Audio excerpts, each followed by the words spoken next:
Have you ever wondered what really happens when you smash a mirror? Do you get 7 years of bad luck? Or do you get taken into an alternate dimension? Well, that's where Glimmer in Mirror comes in, a newly developed game by MapleDorm Games, which defines itself as a 2D story-rich action shooting game. The game's definitely taken inspiration from titles such as Ori and the Blind Forest, and also Hollow Knight, which becomes clear when playing. Let's jump straight into the story. You play as a young girl named Shiro, who during the opening cinematic breaks a mirror and you end up in a different universe or dimension. You are very lost and confused when you wake up. You don't really know what's going on or which way you should go, so you just push forward, in which you then meet a very charming clown named Loy. This is the point in the game where you first get your powers. It's all given to you by this crown. You seem to be suffering from some sort of memory loss, so the only way to get any kind of information is seeing where our journey leads us. You soon realise that the world around you is in kind of ruins. It seems as if a calamity has hit everywhere, and the people of this place are really suffering due to this.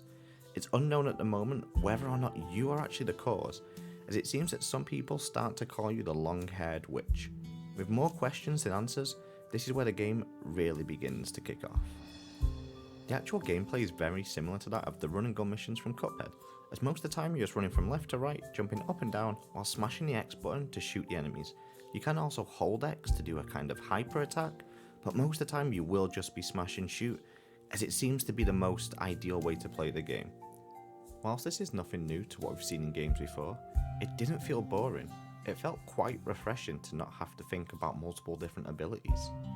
Boss fights actually felt like a challenge during the game, something that made the skill level go up at the end of each area. It gave me the vibe of the first time you had to fight a boss in Dark Souls. The second boss itself had me on the rope for so long. It has so many different moves that you have to learn. It felt like I was doing a dance. You had to hop, skip and jump. You felt a massive sense of accomplishment when you'd done it. The game really makes you work for it. You are given a little sprite or a spirit which follows you around, and each one has different abilities depending on which one equipped. To me it just felt like more a quirky little feature than anything game breaking. I basically just picked whichever one was the cutest and used them. Yes, their ability was good at times, but I mean, just look how adorable these little things are. Now the only really pet peeve that I have from any of the actual combat or enemies is just the sheer amount of different enemies that there is at the start of the game. Now I'm used to my games where there's only a select few number of enemies that kind of get a little different as the game goes on, but within the first hour and a half of playing, I believe I bumped into over 15 different types of enemies that all had different moves, and I had to remember how to defeat them all. I literally came on from having a night off and forgot what most of them did. I was like a deer in headlights. The main selling point of this game is its art style. It's just absolutely gorgeous. There isn't a single part of the game yet where I have not just stopped to take in everything that's around me. The beginning of the game, you're in this luscious forest with all these beautiful trees. It then takes you onto a village full of witches in which you can tell that time has been put in to make each one look different. It then follows it up with this field full of beautiful flowers. You just can't help but appreciate the talent that has been pushed towards the art style of this game.